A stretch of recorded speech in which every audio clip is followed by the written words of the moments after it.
fucking know what I'm doing.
I'm Max Jolliffe. I'm a professional ultra trail runner. I'm from Southern California, and I just like running.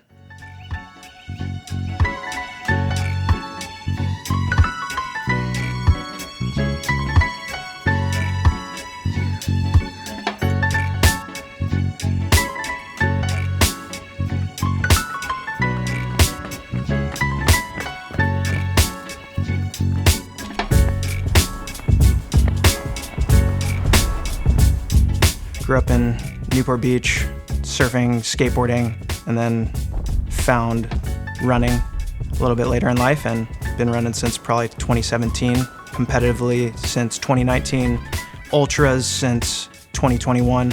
Yeah, and kind of just been seeing how far this thing can take me, running.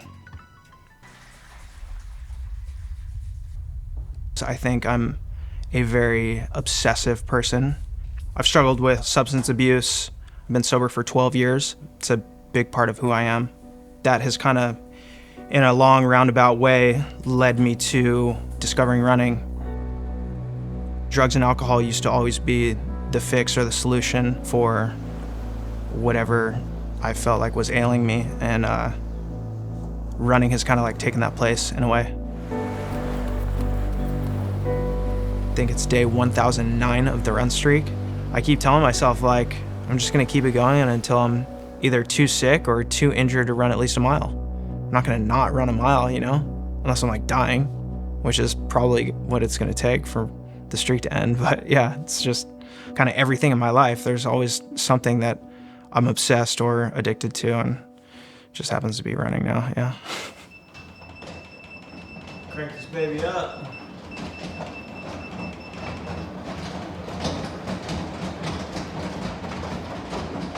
Everything that I've done in my running career and like almost in my life has kind of led me to this one great challenge, which is Moab 240.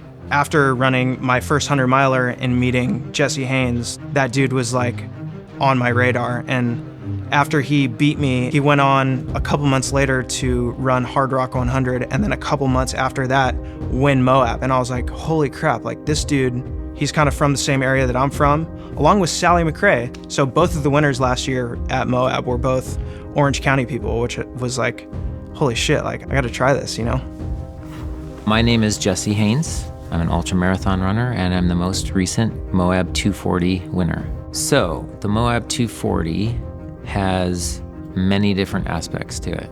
The race is interesting in the fact that it starts at noon, so you're starting in the heat of the day.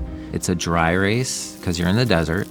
It can be hot, but the desert also has an aspect to it where as soon as the sun goes down, it can get extremely cold.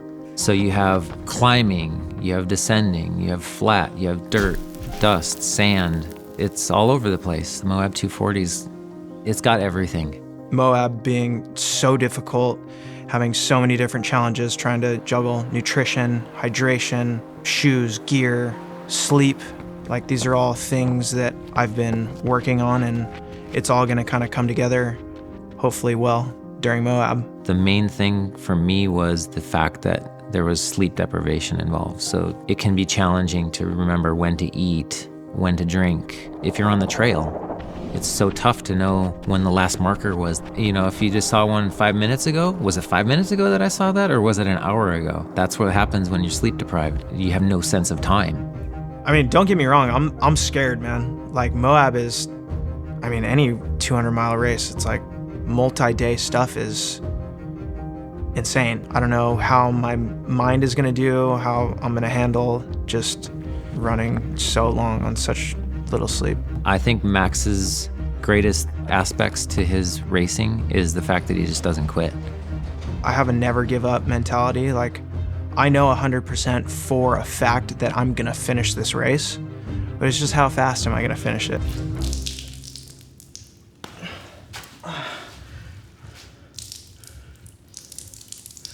That's just my socks.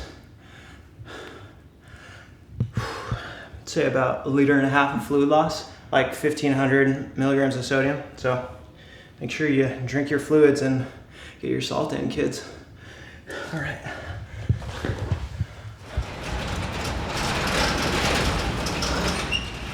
So Mackenzie Ross, yeah, she's many things. She's my girlfriend, crew chief, my personal trainer, mental coach. I mean, she cooks for me. She's my nutritionist. She's kind of everything. Definitely my number one right hand for all this running stuff, for sure. For Moab, I'm the most stressed out about. I know that it's a full loop, but going through where I'm going to have to be, kind of what schedule he will be on based on timing. My main thing is, his water, his carbs, his keeping him cool, keeping him warm. As he always says, it's just problem solving. That's it.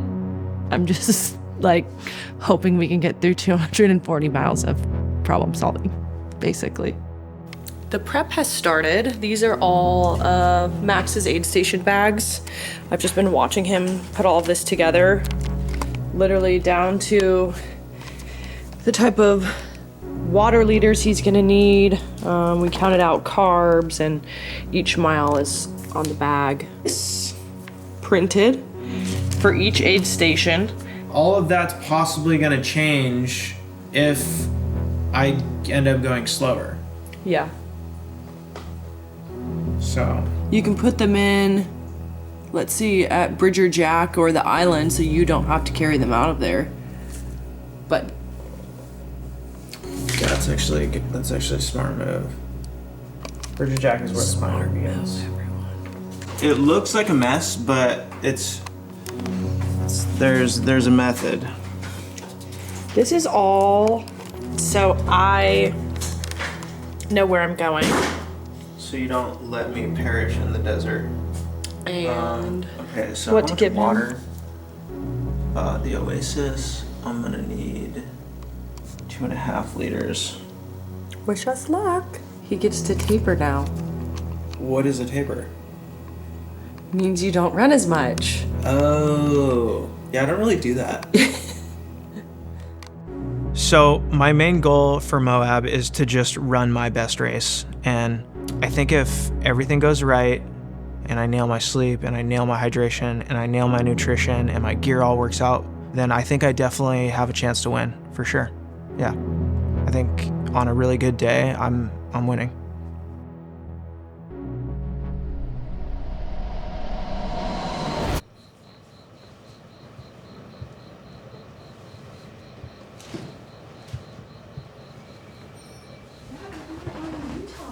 You're so excited?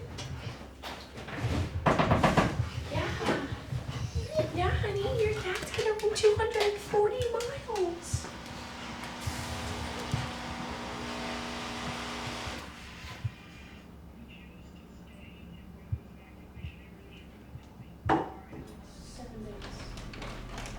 Come on.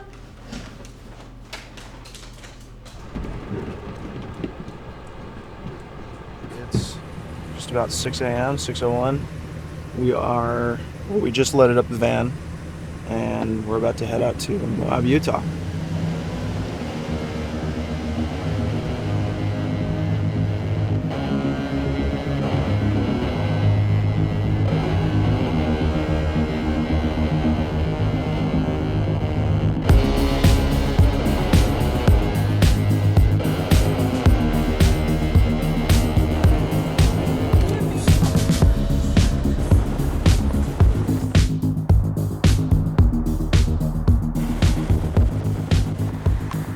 He's peeing and he's peeing. It's the only way to do it, guys. Utah, baby.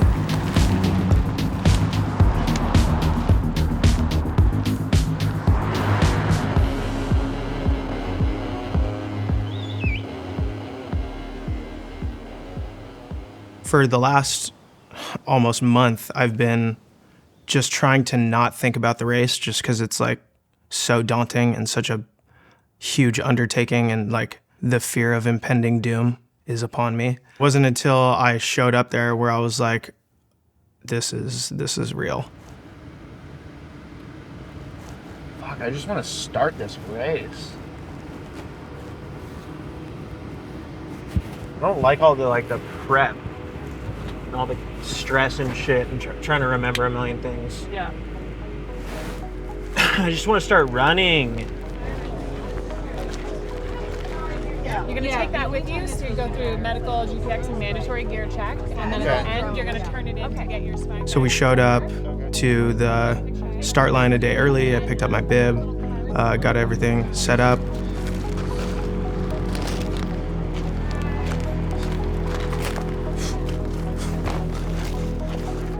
It's a lot of aid stations.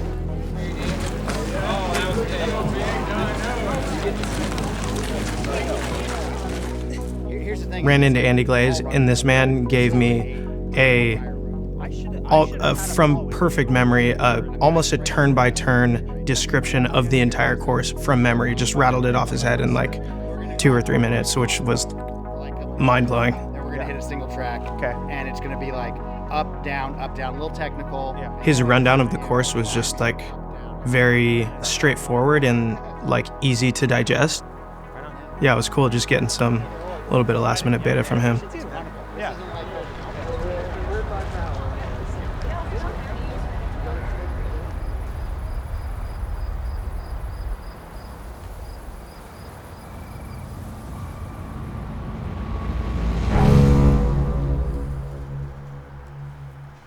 The morning of these races, it feels like you're going to battle, like you're going to war.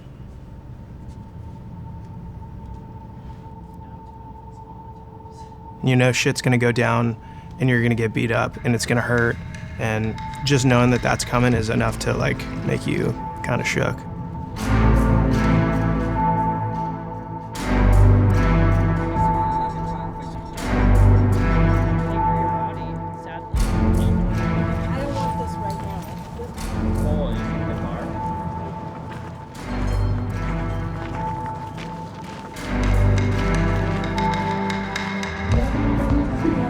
Give him kisses.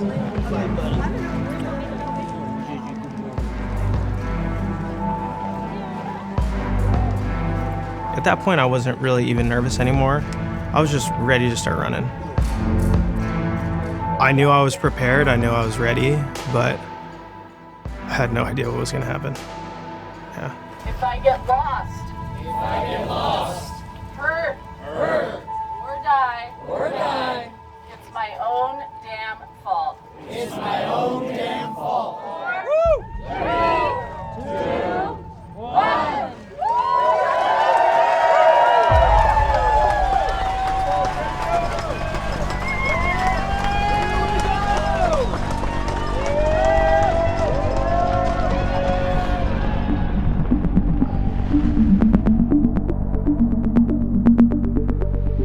The plan off the start was just go easy. It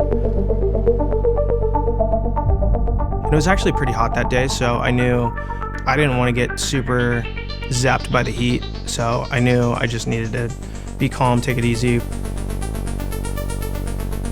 Through the town on the roads, there were 3 other guys up ahead of me.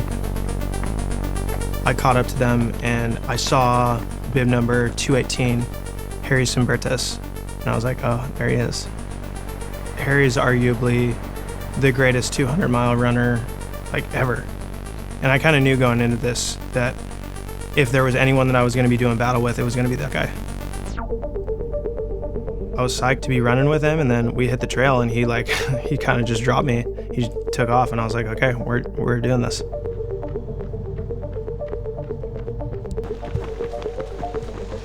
Came into that first crewed aid station, and I don't think I was too far behind him. I mean, I came into the aid station, he was still there.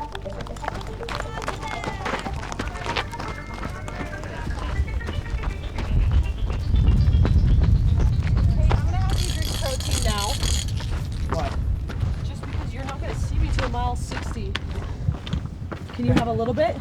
Yeah. Okay. Harry's came in 3 minutes ago. Okay. I have a stop. It's hot. Oh, yeah. We'll get ice in your bandana. Yeah.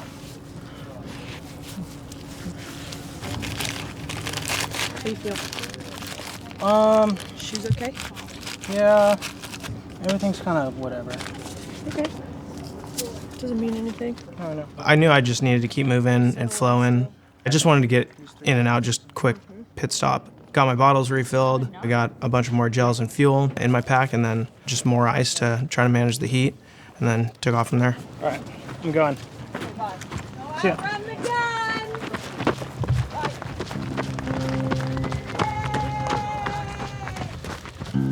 Really was focusing on keeping my body cool, so running calm, running collected, and not trying to overdo it or burn myself out. Just stay calm, cruise.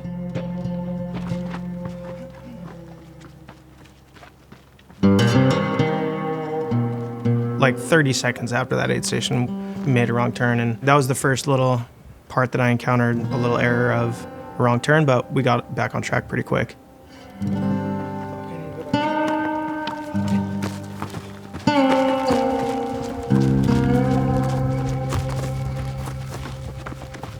It was tricky following the trail at a lot of points of the race, and that was one thing that Andy stressed to me. He's like, dude, be very vigilant about your navigation, because it can be tough sometimes.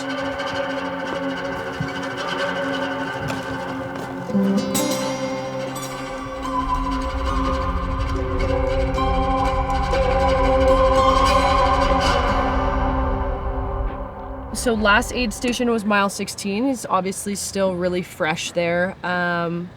Not much that he really needed. We don't see him again until 67. So he'll hit 3 other aid stations without us, and then we'll kind of assess there if he's gonna eat. But he still looked fresh. But it's mile 16, so I'd hope he'd still be fresh then. I came into base camp and I was like just right behind Harry. He had just left the aid station, so I had kind of caught up to him, so I took off pretty soon after that. And then it was around mile 20 where we actually met up and shared quite a few miles together. Things. That has all his clothes, socks, shoes in case he needs to change. We have headlamps, food, spray. Okay, great. Light. Sorry, I'm not used to having to walk in. I guess that's all.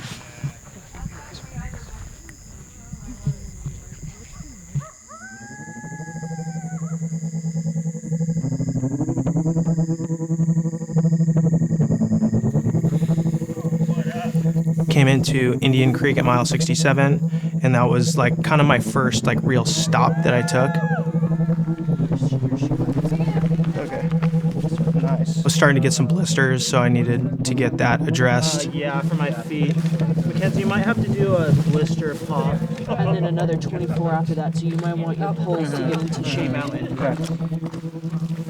Try to eat some more of this. I know you might not want to. Give me this. I'd rather have this. That's ass. It's bad? Okay.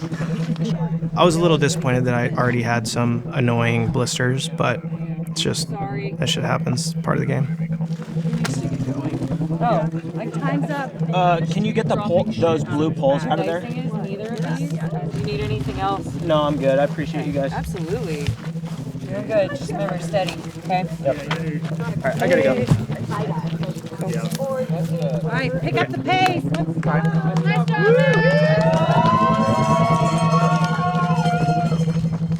My plan for sleep was to not sleep the first night because what I really didn't want to happen was for me to get to a place where I wanted to sleep and try to lay down and not be able to sleep.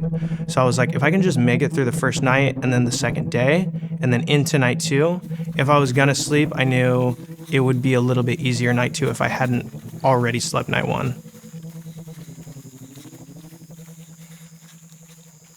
I just really enjoy running at night. It's like pretty mysterious and cool to just be out there at night, yeah. Sure, I know your ship is losing fuel, but it's a short trip to the moon.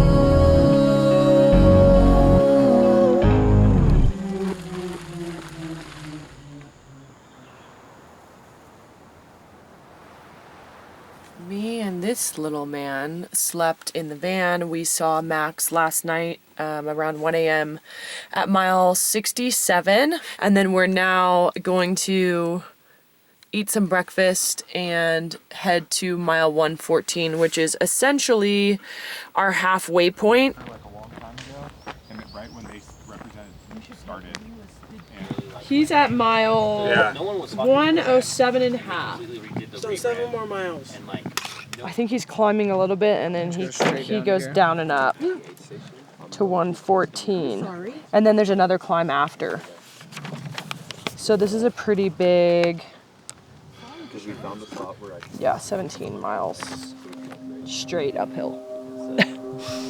17 miles up.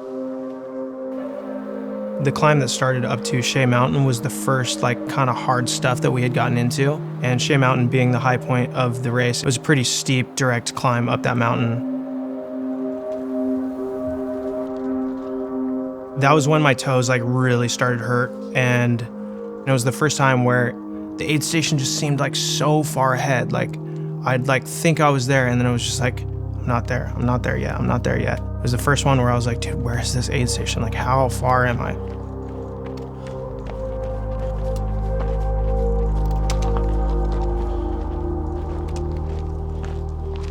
Where's this fucking aid station?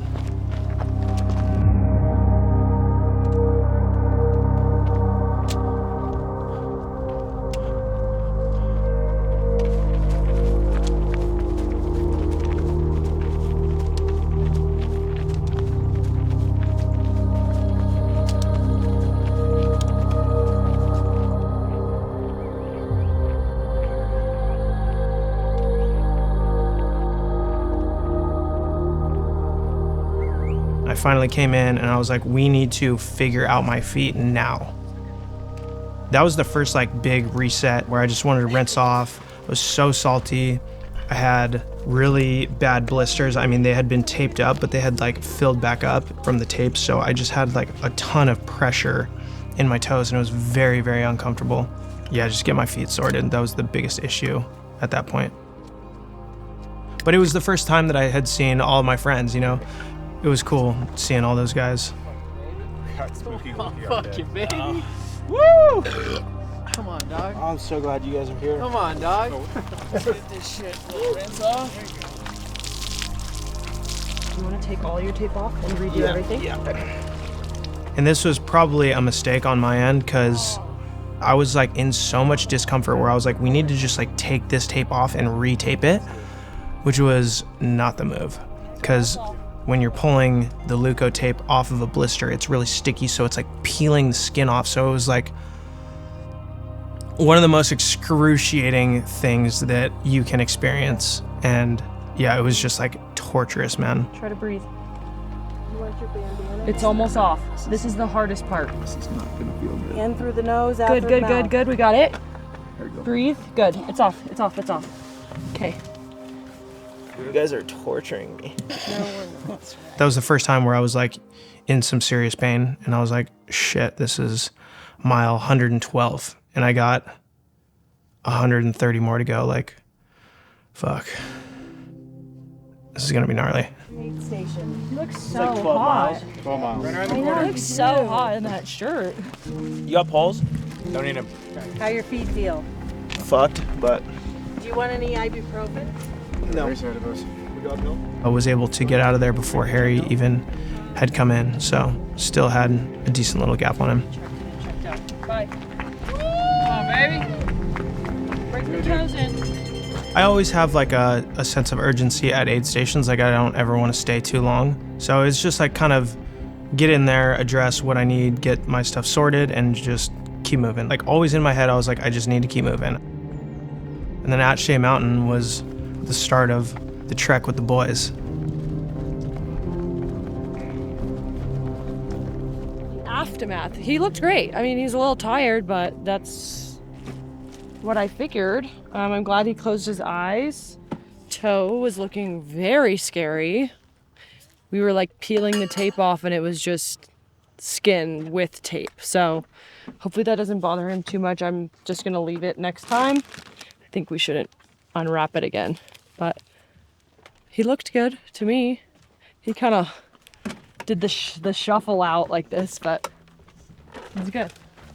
Picking up Spooky Lukey was fun. He's just good vibes, man. He was just so stoked to be out there that it like rubbed off on me, and like we just had like a really great time. Spooky Lukey. There was no like low points. We were just like cruising, moving through these like nice switchbacks up the mountain, like through wooded areas and then to these like open like hillsides. It was sweet. Woo. Yeah, it was probably like one of the most enjoyable sections that I had. What I thought was gonna be one of the hardest. It was just like smooth sailing.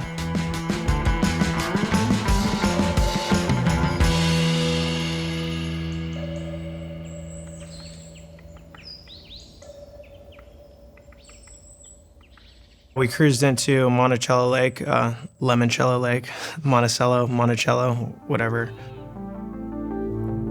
It was starting to get dark, and the crew was there. They had the van set up for me to sleep in case I needed to sleep, but I wasn't feeling tired at that point. Got to rip this shit. You want to sit down, little? Just get up in there. Sit down.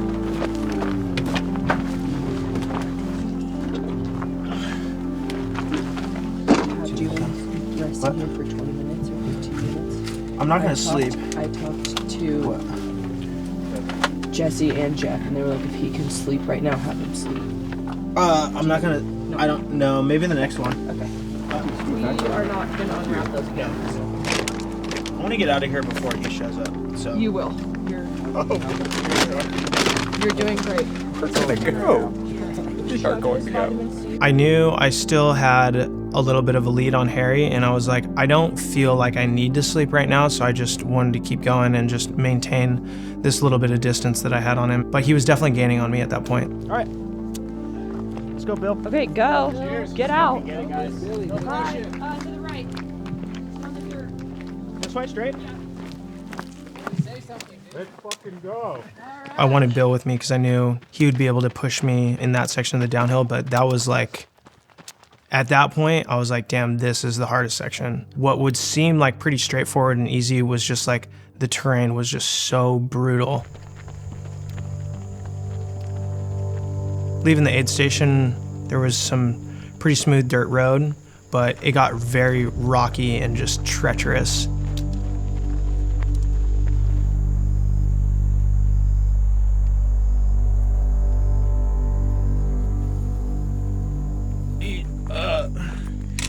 Sleepy.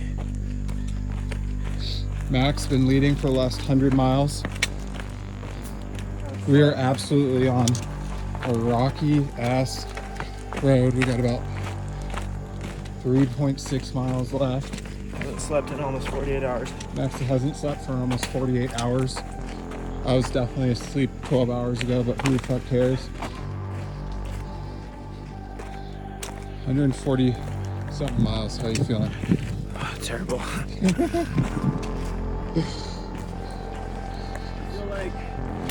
I feel like I'm knocking on death's door.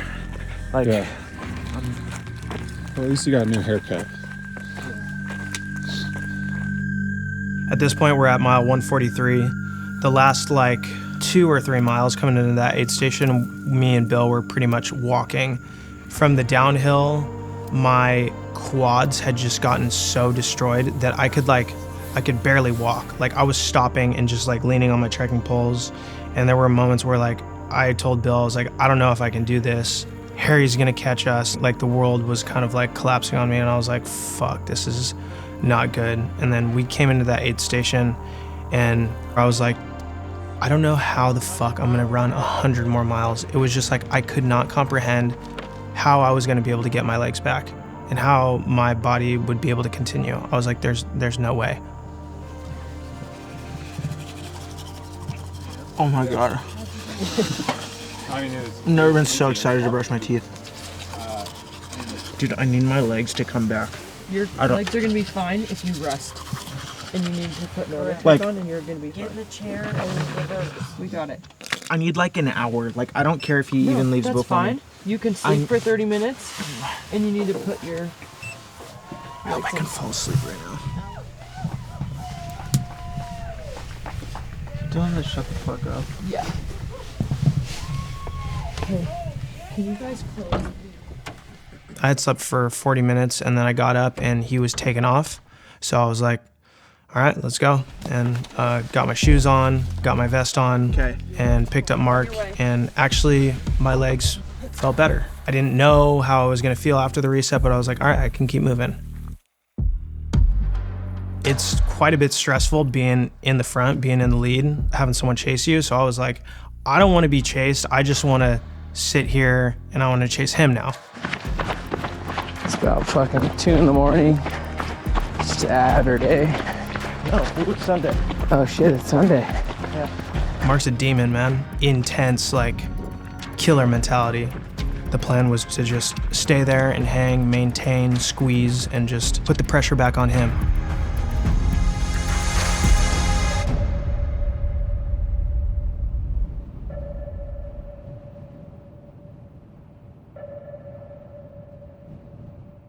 Just can't wait for the fucking donuts and a couple pancakes, doc. Shit.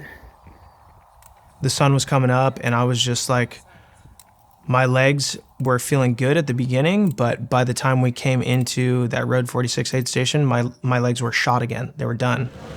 Some gangsters. More than that. There he is. How are you? It was a rude awakening. We gotta go. What can I get you?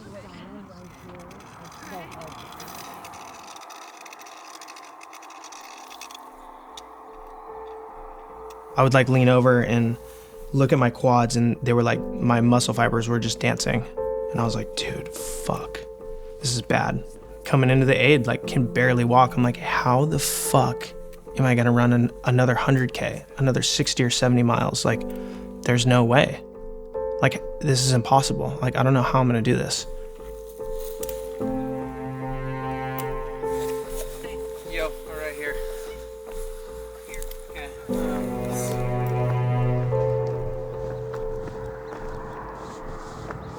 You said we're here.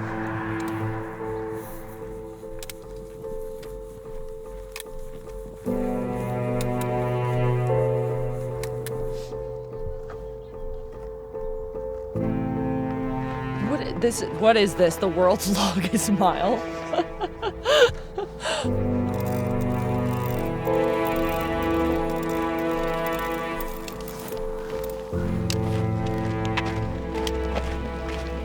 It's good. Just need to sleep. More attacking.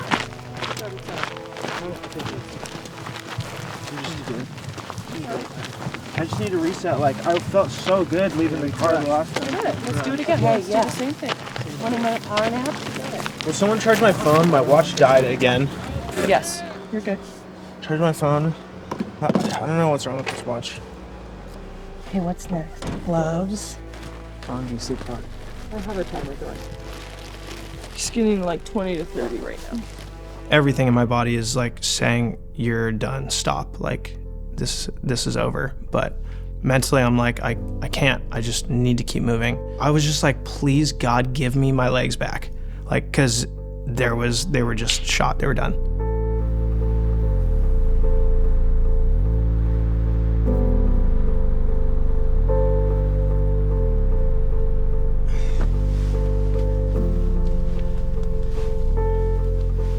we're going on a little jog ski in the mountains. Hey, Jesse Haynes. Hey. You're on speakerphone. Oh, good. Hey, tell him, or if you can hear me, don't worry about Harry. You just do your thing to get up to Geyser. Yeah, no, I'm not worried at all. Okay, good, because there's a long way to go after Geyser. Yeah. I was like relieved that she was getting some good advice from him for what to do with me. I mean, he ran the race last year and he won, so he knows it. I was just stoked to hear from him. Yeah. You know, my friend giving me some words of encouragement. It was just another little morale boost, like another little win, another thing to just like get me going again. Perfect. All right. Do your thing. Alrighty, thank you. You got some nice running after you get to Geyser. Sick. You'll catch him. Okay, killer. Nice job. All right, thanks, bro. Bye, Jesse. See ya. After, you know, a nap and some food and some hydration, and then it was off again with Matt, and we took off and we were gonna hit the next big mountain section. Well, all I've been doing is stairmastering, so hopefully that works. It was the most climbing that we were going to be doing in the race. I knew we were going to be doing a lot of hiking. We were going to be moving a little bit slower. So I was like, at least my legs won't be like pounded as hard. And I love hanging out with Matt. We always have a good time together. When we were coming up onto the La Salle Mountains, leaving Road 46, it was starting to get light and we could see the mountains. And they didn't look too menacing. They were just like, kind of looked like these big grayish hills. And that was when I really started feeling the elevation and I was like moving really slow.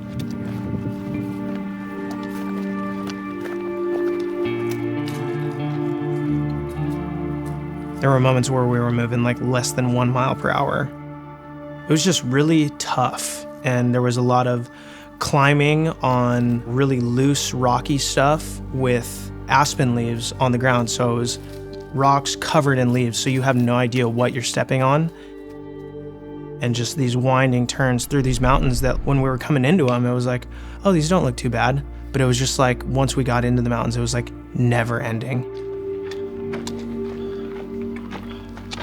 Fuck my life.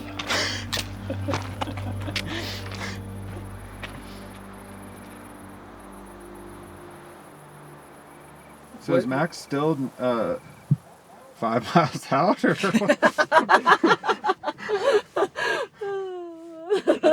This is crazy.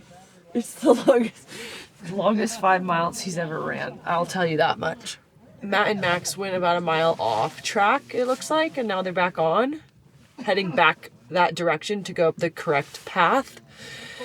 And then I think they're still about 4 or 5 miles out. I was so frustrated and pissed that just so many things were going wrong. We had made some mistakes. We had one headlamp, we had 2 dead watches, we had a dead phone. Everything was just like going awry. We made a wrong turn, like things were just not going well. The last 5 miles of that section, it was like we were on a treadmill for 5 miles, just not going anywhere. It was like we'd move for 30 minutes and I'd be like, Matt, how far have we gone? And he'd be like, we're still at 4 miles. We're still at 4 miles. We're still at 4 miles. And I was like, fuck, dude, this is gonna take forever. What's up, you sick ass fool? We're gonna get him to move along. Where are you guys? We're not even gonna talk about it. Where are you guys at? We are back on the trail. Okay. All right, wait, we gotta go. I gotta go. How'd you figure that out? We checked the map. My phone died. I knew it. And I was navigating. I called it. The map before. Fuck. And Harold got lost too. It's only fair that the 2 front runners get lost. Who cares? Yeah. It's only fair. You guys are great. We got everything waiting for you. How's Max feeling? He's good. Good. How far out are we? I think you're like 3 or 4 miles, maybe less. Still, I feel like we've been 4 miles for like 10 hours.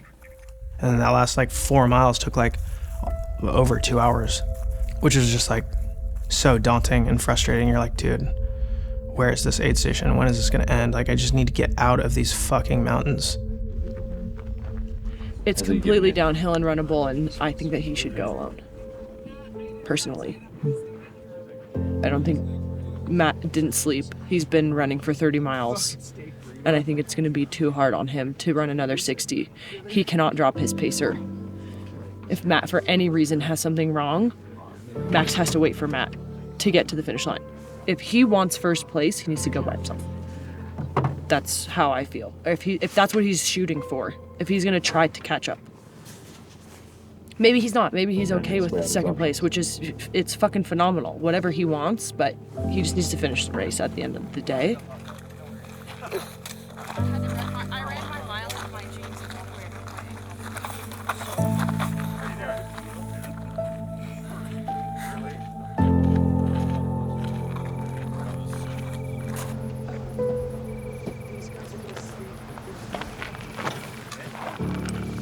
How far off is third? Like 10 miles behind you and still has to go through all that shit. You're fine. Get ready and do what you need. You have more than enough time. I don't know. I guess at that point I did have some seeds of doubt whether I could catch this guy. Like, just knowing who he is, and now he's got like a big gap between me and him, and I had been moving so slow in this section that I was concerned that, like, where's third place now? Like, that guy was like 20 miles behind us, but now he's only 10 miles behind us. And I'm like, shit, man. Like, now I'm starting to get worried about this guy behind me.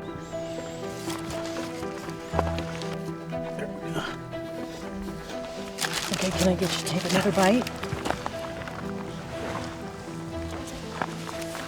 Hey Max, Cameron Haynes here. Oh my God. You are killing it out there, Moab 240. What an epic event. And I cannot believe you are right there. You're right there, so close to first place. And I know it's tough. I know the pain you're feeling now is probably seems unbearable. Dude. But you are on the home stretch. All your hopes and dreams are right there in front of you. Go get them. Now's the chance to create that legacy you've always dreamed of. Let's make a story. You know, that's why we do events and put ourselves through things like this, is because we want a story to tell. What's your story going to be? Is it going to be that you reeled in first place and won the Moab 240? I hope so. Keep hammering, brother. Damn. Good. Damn. Like the water. And then bring it home. Off the dirt, Mackenzie said, hey, you need to go alone. And I was like, okay, whatever you say. And I took off. There it is. I took off with a vengeance. I was just determined to just get some distance on this guy.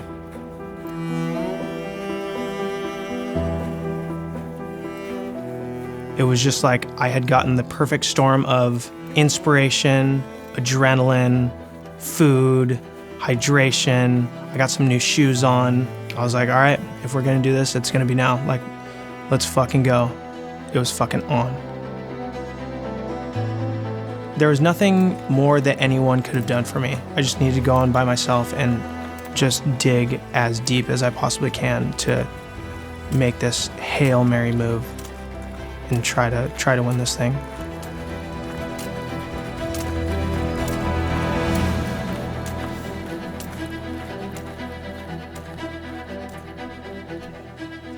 So stopped. Oh my God, look how far he's gone by now. I woke up and Max was in first place. It was literally 10 miles behind, and now he's ahead by 2. And I'm just really overwhelmed. He's ahead because it's yeah, not. It's very humanly only possible. This race isn't over yet, though, so stay calm, everyone. So a couple miles out of that aid station, I think I was maybe at 203 or something, and I checked the tracker and I saw that he was at like 217. So I was like, okay, 15 miles, 35 miles left, like it's a lot, but I had saw that on the tracker he was stopped. He was moving 0 miles per hour. And I was like, oh, he's sleeping on the trail. I got a nice sleep. Like, I know that I can push through to the end. Like, I'm gonna keep moving, I'm not stopping. The stars had began to align for me, and I was moving better, and I was feeling good, and he was stopped, and I was like, holy shit, this is my chance. I gotta make this move. And like, by some miracle of God, my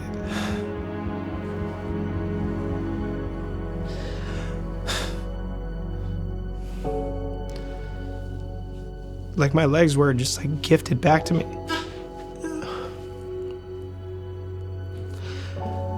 I couldn't believe it.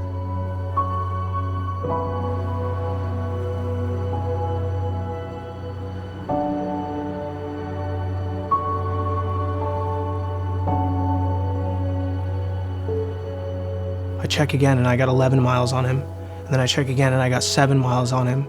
And then I'm 5 miles out from Porcupine Rim aid station and I see that he had just left. So I was like, I got 5 miles on this guy with 18 miles left. This is my move. This is my chance.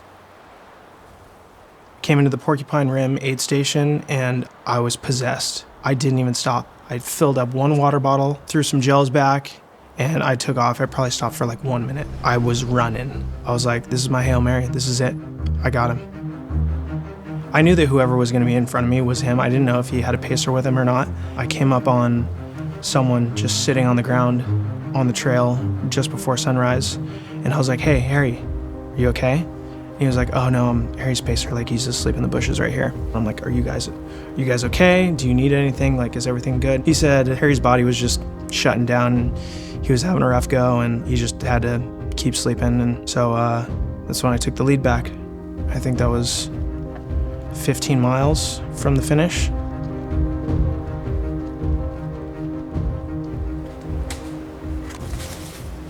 wonder if he'll sleep in what he has on, or if he'll actually want to change. Clothing,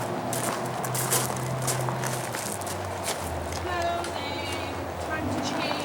It's gonna be so smelly. I already know.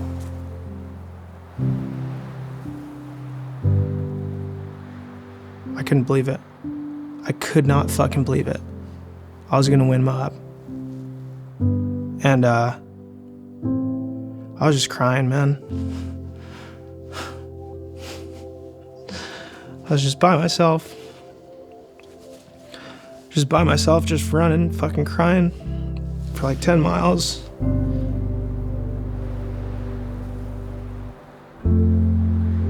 There was no point in pushing it anymore. I'd made my move, and from there it was just, I just kind of coasted into the finish.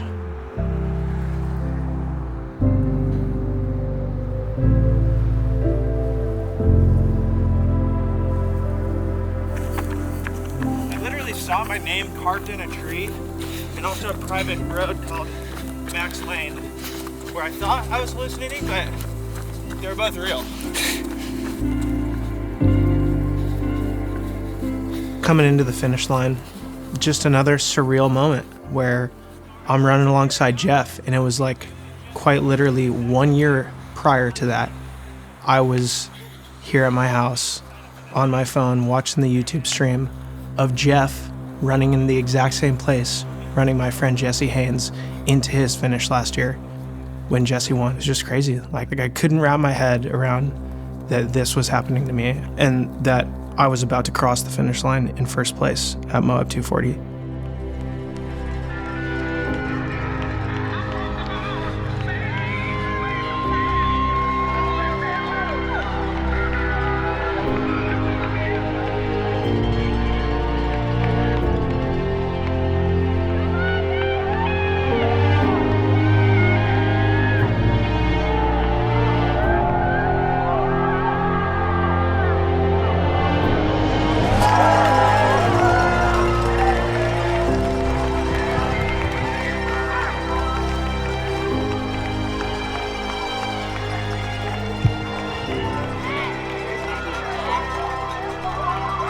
I gave everything that I had. There was not 1 ounce of me left in me. I left it all out there. And it was done. That was it. What do you need, Bob? What do you need? New feet? You did it. 69 hours, baby. 69 hours. How about that? I haven't seen you in a couple days.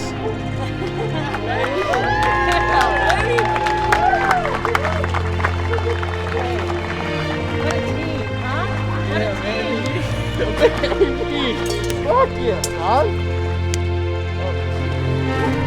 Give it for me, baby. Come on, baby. Fuck yeah. knew you wanted 69 hours, Good. Right? Perfect. Right on it.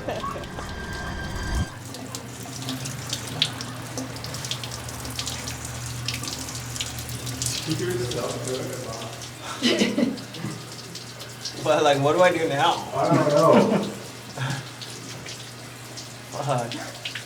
Dude, am I like a 200 guy now? That sucks. Apparently. That sucks.